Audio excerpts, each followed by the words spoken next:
Será que esses videogames violentos estimulam os jogadores a práticas violentas também? Na realidade, assim, o videogame é um recurso lúdico para que isso não aconteça na vida real, né? Aquele que pode estar brincando com isso antes de realizar, talvez não queira realizar. Então isso não seria negativo? De maneira alguma, seria positivo. Para um jogo ser banido, ele precisa ser chocante de alguma forma. E nesse vídeo vou te mostrar jogos que foram banidos por serem considerados pesados demais pelo governo. Carmageddon. Carmageddon não foi apenas mais um jogo lançado no fim dos anos 90. Ele chegou numa época em que jogos de corrida ainda seguiam regras muito claras. Dirija bem, evite acidentes e chegue em primeiro lugar. Mas Carmageddon fez exatamente o oposto. Em vez de punir a direção imprudente, ele a recompensava. Quanto mais destruição o jogador causava, melhor era o seu desempenho. O jogo transformava o caos em objetivo. Lançado no final da década de 1990, Carmageddon se apresentava como um jogo de corrida, mas rapidamente deixava claro que correr era quase um detalhe.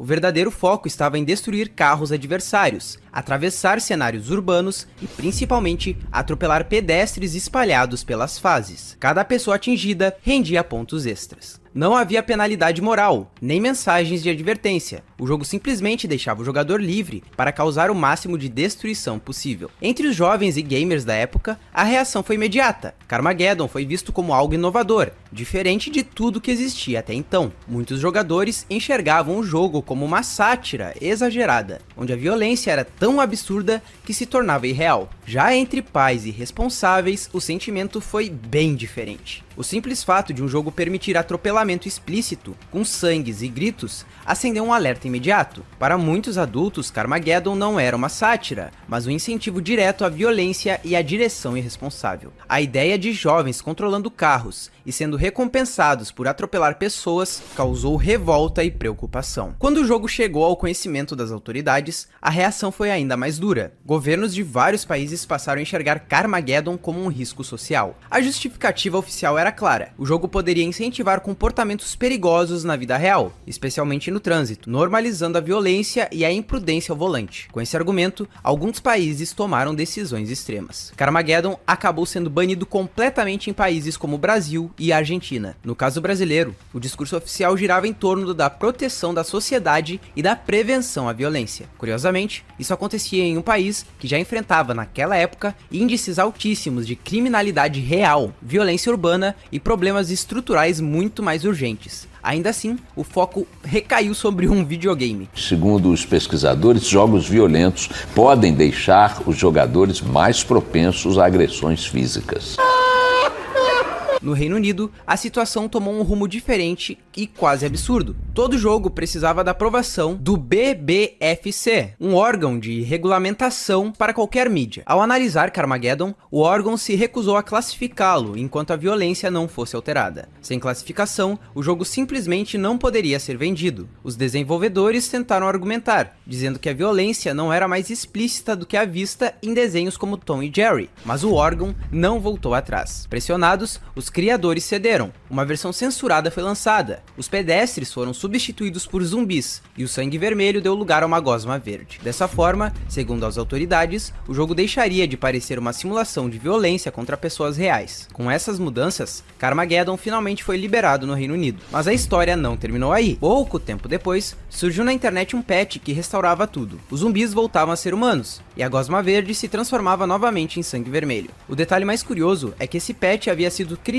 por um dos próprios desenvolvedores originais do jogo. Quando o órgão descobriu, iniciou-se uma batalha judicial que durou cerca de 10 meses. No final, a decisão foi derrubada. O órgão perdeu o processo e o Carmageddon original, sem censura, acabou sendo oficialmente liberado no Reino Unido. Apesar dos banimentos, Carmageddon não desapareceu. Jogadores continuaram jogando por meio de versões alternativas, importações, cópias físicas e downloads não oficiais. O banimento na prática não matou o jogo, apenas aumentou sua fama. Ele segue disponível em versões modernas e continua sendo discutido décadas depois de seu lançamento. O próximo jogo foi proibido por supostamente espionar e caçar seus jogadores. Marian.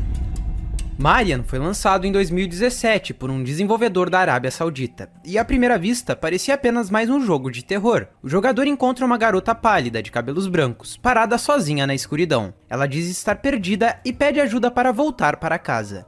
Nada fora do comum, no começo. O desconforto começa quando Marian para de pedir direções e passa a fazer perguntas pessoais. Onde você mora? Qual é a sua conta do Facebook? Esse tipo de interação fez muitos jogadores sentirem que o jogo não estava apenas assustando, mas observando, estudando quem estava do outro lado da tela. Surgiu a suspeita de que o jogo poderia estar tentando coletar dados pessoais. O rumor se espalhou rápido. A polícia dos Emirados Árabes Unidos emitiu um alerta público, recomendando que as pessoas evitassem jogar Marian por precaução. O criador do jogo negou tudo. Segundo ele, as perguntas serviam apenas para criar medo psicológico. Especialistas analisaram o código e não encontraram nada suspeito. Mesmo assim, o estrago já estava feito. Jogadores começaram a classificar o jogo como perturbador demais. Avaliações negativas se multiplicaram, chamando Marian de inapropriado e prejudicial. Em 2018, os Emirados Árabes Unidos baniram oficialmente o jogo, alegando que ele poderia causar danos à saúde mental das crianças. Esse próximo jogo foi banido por supostamente ser nocivo para os jovens.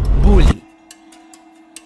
Bully é um jogo ambientado dentro de uma escola que, para o governo, à primeira vista parecia perigoso demais. Antes mesmo de ser lançado, já era acusado de glorificar o bullying e incentivar violência entre estudantes. Em uma época marcada por pânico moral e o medo da influência dos videogames, isso foi suficiente para transformar o jogo em alvo de críticas intensas. A Rockstar precisou se pronunciar. Segundo a empresa, Bully não era sobre ser um valentão, mas justamente o contrário, enfrentar os valentões. O jogador controla Jimmy Hopkins, um adolescente problemático que chega a Buorth Academy, uma escola mal estruturada, decadente e tomada por hipocrisia. Nada ali funciona como deveria. O diretor fecha os olhos para abusos, manipula situações a seu favor e usa autoridade apenas quando lhe convém. Professores não são figuras de apoio, alguns são corruptos e outros abusivos. Os alunos refletem esse ambiente quebrado. Buorth é dividida em grupos hostis, com valentões violentos, delinquentes, manipuladores e estudantes marginalizados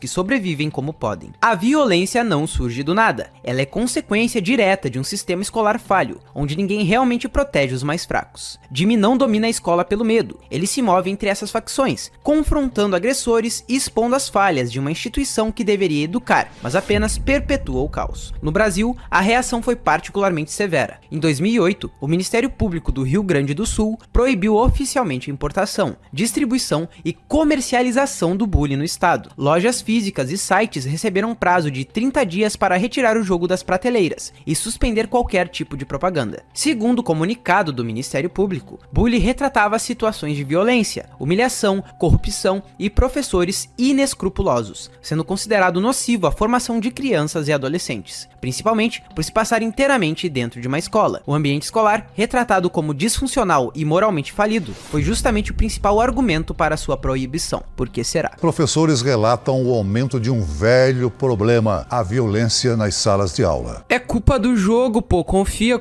é culpa do joguinho sim. Mesmo banido, Bully continuou circulando no país por meio de cópias piratas, importações e versões alternativas. O jogo se tornou um dos maiores símbolos da censura aos videogames no Brasil. O banimento só foi suspenso em 2016, quando Bully finalmente voltou a ser vendido legalmente no país. Depois disso, Bully passou a ser centro de batalhas judiciais fora do Brasil. Um dos principais nomes por trás dessas ações foi Jack Thompson, advogado conhecido mundialmente por sua cruzada contra videogames teoricamente violentos. Para ele, Bully era inaceitável, independentemente do contexto ou da mensagem. Thompson levou o caso aos tribunais, exigindo o banimento definitivo do jogo, alegando que ele incentivava comportamentos perigosos entre os jovens. O desfecho foi inesperado. Antes de tomar qualquer decisão, o juiz responsável pelo caso resolveu jogar Bully pessoalmente. Após experimentar o jogo, ele concluiu que o título não promovia violência gratuita nem incentivava o bullying de jeito nenhum, mas apresentava uma crítica clara ao ambiente escolar e às figuras de autoridade. Com isso, o pedido de proibição foi negado e o jogo continuou sendo vendido legalmente. No fim, mesmo com processos, proibições e pânico moral, Bully sobreviveu. Ironicamente, o jogo foi acusado de incentivar o bullying e depois acabou sendo lembrado como uma das críticas mais ácidas já feitas ao sistema escolar nos videogames. Esse próximo jogo foi proibido por não esconder nada do jogador. Postal. Postal não foi apenas considerado violento demais para sua época. Para muitos governos, ele simplesmente ultrapassou um limite que não deveria existir. Antes mesmo de ser amplamente jogado, o título já era tratado como algo radioativo, um jogo que parecia não querer passar nenhuma mensagem clara, não ter heróis, nem redenção, apenas caos. Lançado em 2003, Postal 2 rapidamente ganhou fama por tudo aquilo que outros jogos evitavam. Enquanto a indústria tentava se tornar mais respeitável, Portal 2 fazia questão de ser ofensivo, provocador e desconfortável. O jogo se passa na fictícia cidade de Paradise, no Arizona, uma caricatura extrema da sociedade americana. Tudo ali é exagerado, disfuncional e hostil. Não existe uma narrativa tradicional. O jogador controla Postal Duty, um sujeito apático, cínico e emocionalmente vazio. Seu objetivo oficial é banal, é sobreviver a semana cumprindo tarefas simples, como ir ao mercado, pagar contas ou devolver um livro. Mas o modo como essas tarefas podem ser realizadas é o que transformou o jogo em um escândalo global. Good to see you, dude. Thanks.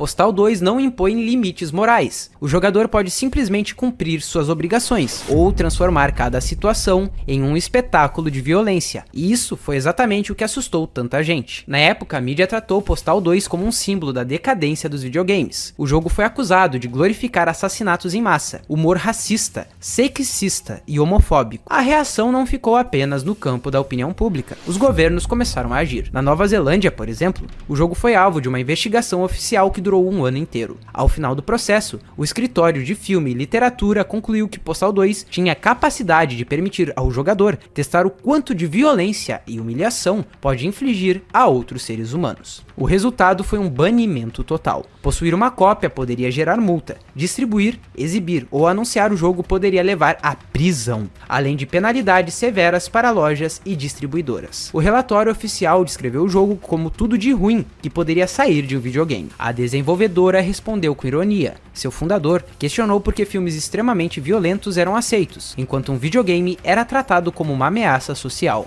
Would you please sign my petition? I'm sorry. Just sign the stupid petition. I'm sorry.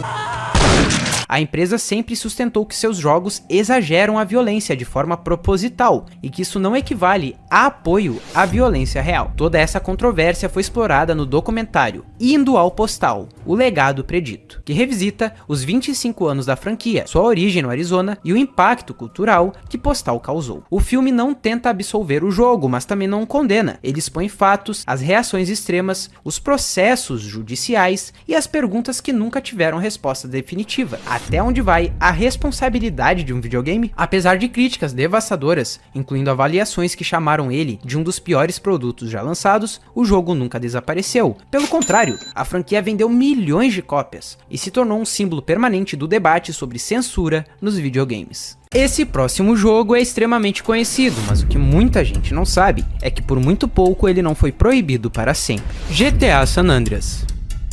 Em 2002, a Rockstar começou o desenvolvimento de GTA San Andreas. A franquia já era famosa por crime, caos e violência, mas Sam Houser, cofundador da empresa, queria ir além. A ideia agora não era só chocar com armas e perseguições, mas incluir conteúdo adulto relacionado à vida íntima dos personagens. Durante o desenvolvimento, os criadores implementaram uma cena jogável dentro do quarto do protagonista, apresentada de forma disfarçada por um convite inocente. Quer entrar para tomar uma xícara de café? Não seria muito incômodo. Quem aceitava, acessava um minigame totalmente interativo. O problema era óbvio. Se esse conteúdo fosse incluído oficialmente, San Andreas receberia classificação somente para adultos, o que impediria sua venda para menores e faria a Rockstar perder milhões. A solução encontrada foi desastrosa. Em vez de remover completamente o conteúdo, os desenvolvedores decidiram escondê-lo profundamente no código do jogo, acreditando que ninguém jamais o encontraria. Em outubro de 2004, GTA San Andreas foi lançado com classificação mais 14. Menos de um mês depois, um modder chamado Patrick descobriu o conteúdo oculto e criou o famoso mod Hot Coffee, que simplesmente desbloqueava aquilo que já estava dentro do jogo. Em junho de 2005, o mod foi disponibilizado online e ultrapassou 1 milhão de downloads em poucas semanas. A reação inicial dos jogadores foi de curiosidade e empolgação, mas logo o problema real ficou claro. Um jogo vendido legalmente para adolescentes continha conteúdo adulto acessível. Milhares de crianças já tinham San Andreas em casa. Pais, políticos e organizações ficaram furiosos. O discurso era direto. Um jogo com classificação para maiores de 14 anos estava escondendo algo que claramente não deveria estar ali. Essa era a casa que acontecia os atos errados dentro do jogo. Muitos exigiram não só a remoção do conteúdo, mas o banimento completo do jogo. Oh shit. Here we go again. A Rockstar tentou se defender, alegando que o conteúdo havia sido criado por modders, mas a investigação de um órgão especialista em software mostrou o contrário. O minigame nunca foi adicionado pela comunidade, muito pelo contrário, ele sempre esteve no código original. A Rockstar foi pega em flagrante. A consequência foi imediata. GTA San Andreas teve sua classificação alterada para somente adultos, tornando-se o primeiro jogo da franquia a receber esse selo. Grandes varejistas nos Estados Unidos retiraram o jogo das prateleiras. Ele também foi banido na Austrália e em vários países da Ásia. Para conter o prejuízo, a Rockstar recolheu todas as cópias, removeu definitivamente o conteúdo oculto e relançou o jogo em uma versão modificada, que não permitia o uso do mod Hot Coffee. O banimento acabou sendo suspenso em alguns países, mas o dano à reputação já estava feito. San Andreas continuou sendo um dos jogos mais vendidos da história, mas esse episódio deixou claro até onde a indústria estava disposta a ir. Esse próximo jogo foi banido por ser extremamente gráfico e ter uma proposta doentia: Manhunt. Em Manhunt, o jogador controla James Cash, um prisioneiro condenado à pena de morte. Pouco antes de ser executado por injeção letal, Cash acorda e percebe que tudo não passou de uma sedação. Nesse momento, uma voz misteriosa surge. Ela se apresenta como o diretor. Segundo ele, há uma única chance de liberdade, mas ela vem com um preço. Cash precisa obedecer. As instruções são simples e brutais: caçar pessoas e eliminá-las. Não há armas convencionais, tudo vira instrumento de execução. Cacos de vidro, sacolas plásticas, tacos, fios, enfim, qualquer coisa. O que tornava Manhunt diferente não era só a violência em si, mas o realismo. Os inimigos demonstravam medo, pânico e desespero. E então vem a revelação mais perturbadora. James Cash não está apenas sobrevivendo, ele está estrelando um filme snuff. Para quem não sabe, um filme snuff é um filme que contém cenas reais. Cada eliminação é gravada. O diretor comenta tudo, elogia as execuções e pede cenas cada vez mais brutais. Para muitos críticos, Manhunt não era um jogo, era um simulador de eliminação. Manhunt 2 is so violent, it's been banned in Britain. In fact, you may not want your kids to see the preview of this game. The scariest video games ever seen. The objective? A mental patient tries to escape from a bizarre insane asylum to attack a police officer. Nos Estados Unidos, pais e políticos exigiram que o jogo fosse banido imediatamente, alegando que ele poderia incentivar violência real. Surpreendentemente, Manhunt nunca foi oficialmente banido nos Estados Unidos, e nem no Brasil, mas outros países não tiveram a mesma tolerância. Nova Zelândia, Malásia, Coreia do Sul e Arábia Saudita proibiram o jogo assim que ele chegou às lojas. No Reino Unido, a situação saiu completamente do controle. Em 2004, um adolescente assassinou um amigo próximo. Tabloides britânicos rapidamente ligaram o crime a Manhunt, afirmando que o jogo havia inspirado o ataque. A investigação policial mostrou que o jovem sequer possuía o jogo, mas o dano já estava feito. Manhunt agora estava associado a uma tragédia real. Depois disso, países como a Austrália e a Alemanha também baniram o jogo. A reputação de Manhunt se tornou tóxica. E então, quando parecia impossível piorar, a Rockstar decidiu lançar uma sequência. Em 2007, Manhunt 2 chegou ao mercado e conseguiu ser ainda mais extremo. O jogo introduziu os chamados níveis de execução, incentivando o jogador a eliminar de formas cada vez mais brutais para ganhar mais pontos. A reação foi imediata. O jogo virou tema de debates políticos. Nos Estados Unidos, recebeu classificação mais 18. Grandes varejistas se recusaram a vendê-lo. Consoles como PlayStation e Nintendo bloquearam sua distribuição. Em poucos dias, Manhunt 2 foi retirado das prateleiras. Para tentar salvar o projeto, a Rockstar censurou cenas, borrou execuções e removeu conteúdos extremos. Com isso, conseguiu uma classificação mais 17 nos Estados Unidos. Para muitos governos, ele simplesmente ultrapassava qualquer limite aceitável. Manhunt não foi banido apenas por violência, ele foi banido porque expôs uma pergunta incômoda: até onde um jogo pode ir antes de deixar de ser entretenimento? Manhunt 2. This is a very controversial new video game. You are basically killing people on your way out, especially when it comes to the Nintendo Wii. Use the controller in a motion sensing way. In this case, with Manhunt 2, if you're using the controller, you would actually be making stabbing motions.